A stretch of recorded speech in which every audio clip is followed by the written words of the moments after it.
আসসালামু আলাইকুম রহমতুল্লাহ বারাকাত। এই যে ভিডিওটা দেখতেছেন, মানুষ সম্পদের জন্য দেখেন মৃত্যু ব্যক্তিকে নিয়ে কি করতেছে দেখেন। মারা গেছে, তার কবরে নামবে, কবরে নামার পর তার থেকে টিপসই নিতেছে সম্পত্তি দখল করার জন্য।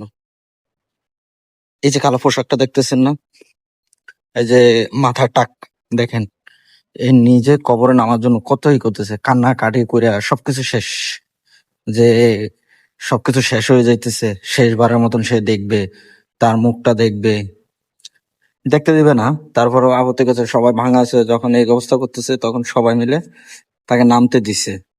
কথা বুঝছেন? দেখেন, এখন কবরে নামার পরে কান মুর্দারের হাত বের করে টিপসই নিতেছে সম্পত্তির, সম্পত্তির টিপসই নিতেছে সম্পদ। তো আল্লাহ তাআলা ছাড় দেয়, করে ছাড়ে দেয় না। খবরের ভিতরে নামার পরে তার অবস্থা কি হয়েছে দেখেন, এখন শ্বাসকষায় কষ্ট হইতেছে। শেষমেশ কি হলো, সেও মৃত্যুবরণ করলো। সম্পদ কি হয়েছে, রয়েই গেছে এখানে। তো সম্পদ কারো কখনো ভালো কিছু বয়ে এনে দেয় না। দেখেন, তুইও মৃত্যুবরণ করলে, আর তোর জীবনটা শেষ, আর সারা জীবনের জন্য তুই কালারিং হয়ে গেলে, তোর ফ্যামিলি সহ তুই সহ কালারিং হয়ে গেছিস, কোনো দিন আর ভালো হবে না। ভিডিওটা অবশ্যই শেয়ার করে দিবেন, আর এরকম ভিডিও পেতে আমার পেজটা ফলো দিয়ে রাখবেন। আসসালামু আলাইকুম রহমতুল্লাহ।